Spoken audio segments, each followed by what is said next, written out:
Forget the market. I had never even seen my father go to a neighborhood shop. Whatever he needed, and his needs were very few, clothes, shoes, cigarettes, medicines, we children bought and brought for him. So when one afternoon, a few days after his retirement, I saw him returning home with a small red gift packet tucked carefully under his arm, I was surprised. Curious too, curious as a cat. I knew he had received a modest sum after retirement, some statutory benefit after 35 years of government service. But still, the sight of him carrying a packet was unusual. Where had he gone? And what had he brought? Usually my father was open about everything. He was especially affectionate towards me, his youngest son, though I was nearly 30 by then. But that afternoon he did not even make eye contact with me. He crossed the veranda quietly, passed through the drawing room, and went straight into his bedroom. There he began speaking to my mother, my Amma, in a voice so soft that even from a few meters away my sharp ears could not catch a word. A little later, I heard Amma open the old but reliable Godrej steel cupboard that she and my father shared. After a few familiar rattles, she locked it again with a rusty clang. The entire ceremony lasted less than 5 minutes behind the loosely closed door. Then came the familiar jingle of the household keys, tied to the corner of Amma's sari pallu. That was all. I guessed that the red packet had disappeared into the cupboard, but it lingered in my memory. Nearly 20 years later, a few days before my elder sister's daughter's wedding, a similar scene unfolded before my eyes.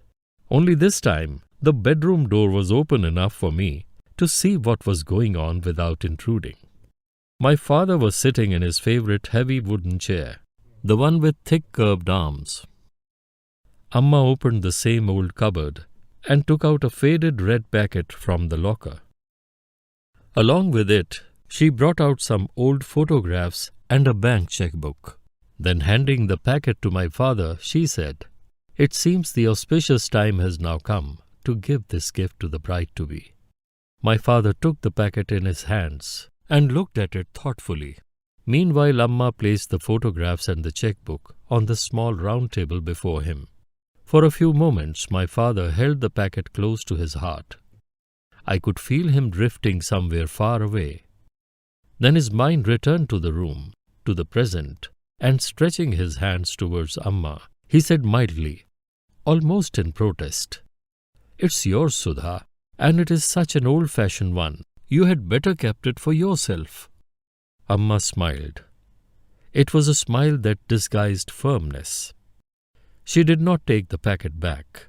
My father had no choice but to place it on the table.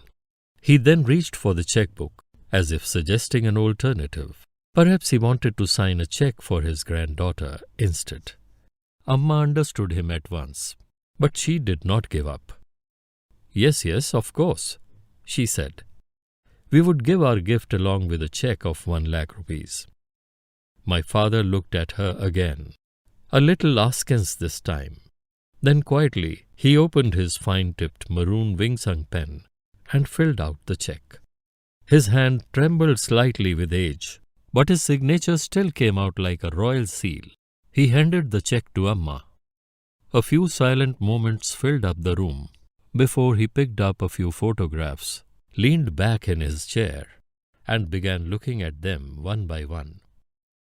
Several emotions flitted across his face.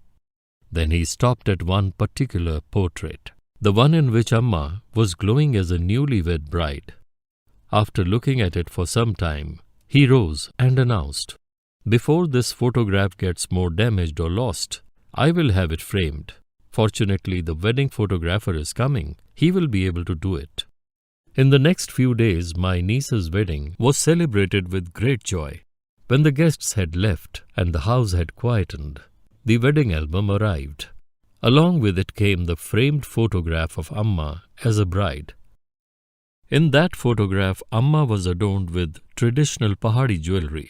She looked as beautiful as Raja Ravi Verma painting almost like his Radha in moonlight. The framed photograph was placed on the round table, on top of a thick book, to give it some height.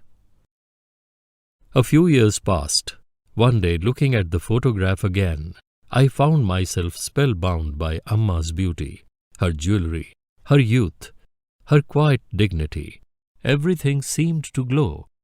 When the spell broke, I looked away from the photograph and saw Amma sitting before me, reading the Ramayana in a whisper. She looked up for a moment and smiled. It was a smile of deep contentment. And suddenly, I realized something. In the photograph, so much jewelry adorned her radiant self. But here, night before me, in a simple cotton sari, without a trace of ornament, she seemed even more radiant. Still, my eyes returned to the photograph. In it there was a gold necklace around her graceful neck. The necklace had intricately carved, light-colored rectangular pieces, studded with tiny emeralds and rubies. It shone beautifully, truly beautifully. I couldn't stop myself from asking, "Where is this necklace, Amma?" I felt she heard me but chose not to reply. She continued reading the Ramayana. Then, as if answering me without words, she raised her right hand and pointed towards the ceiling. I thought she wanted me to increase the fan speed, so I quickly turned up the regulator. Perhaps amused by my promptness, Amma closed her eyes and smiled. Seeing her serene face, I felt that material things did not really matter to a contented, religious person. So I quietly parked my unanswered question somewhere inside me. Instead, I sat down beside her and listened to the Ramayana, which she was now reciting in an even softer whisper. Some more years passed. Then a week of particularly suffocating weather in Delhi gave me an excuse to rush home to Dehradun. As soon as I arrived, I went straight to Amma's room and touched her feet. She got up and hugged me. Over her shoulder, once again, I saw that old photograph of hers on the round table. I picked it up and wiped away the thin layer of dust that had begun to hide Amma's radiance in it. There she was again, a young, beautiful bride. And here she was before me, older now, looking at me with a contented smile. She had indeed aged gracefully. Even without jewelry, she looked absolutely beautiful. But once again, my eyes returned to the necklace in the photograph. And once again, something compelled me to ask, "Where is this necklace, Amma?" This time, without taking her eyes off the Mahabharata serial on television, Amma raised her right hand and pointed upwards. For a moment, I thought of the fan again, but it was winter and the fan was off. I then stood between her and the television, hoping to force her to answer my question. She looked at me. Perhaps she saw the child in my insistence. She gestured for me to come closer. Then she leaned forward and said softly, "Listen, son.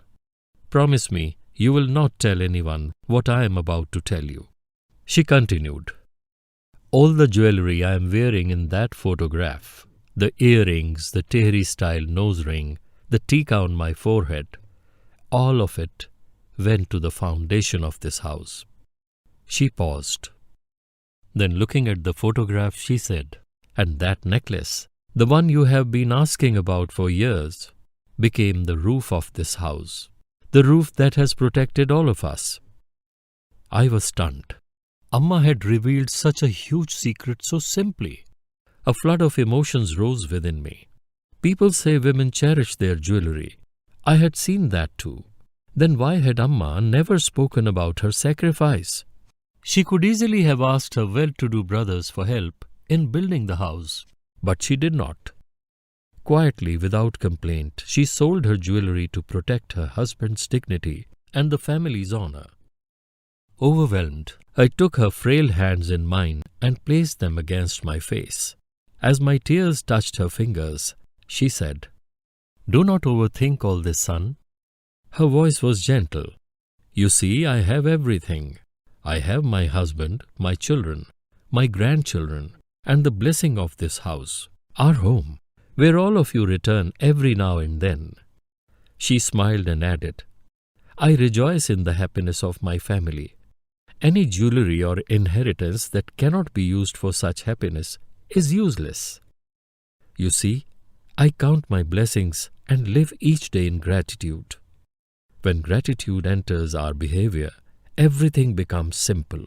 Everyone becomes happy." After a pause, she said, "And in any case, your father bought me a much more expensive necklace to replace the one in that photograph." I could not speak. For years I had spoken to Amma endlessly, through childhood, youth, work, marriage, worry, travel, and the noise of life. But at that moment, no words came, because I knew something else too. The new necklace my father had bought for her, the one meant to replace the old one, had already been gifted by Amma to her granddaughter.